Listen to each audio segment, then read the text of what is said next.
எப்படி செய்யலாம் பார்க்கலாமா? முதல்ல காளானை நல்லா கழுவி நல்லா கிளீன் பண்ணி வச்சுக்கணும்.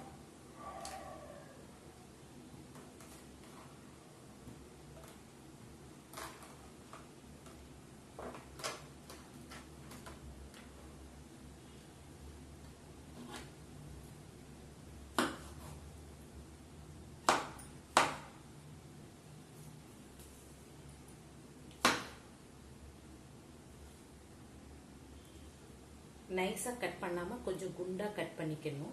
இல்லைன்னா குழம்புல போடும்போது ரொம்ப சுருங்கி சின்னதாயிரும். கொஞ்சம் குண்டாவே போடுங்க. ரெண்டா போட்டுருங்க.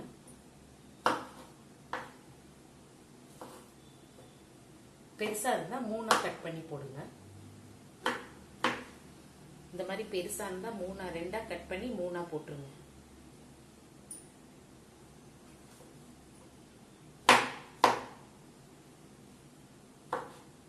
தண்டு கொஞ்சம் நீளமா இருந்தா லைட்டா கொஞ்சம் கட் பண்ணிக்கங்க.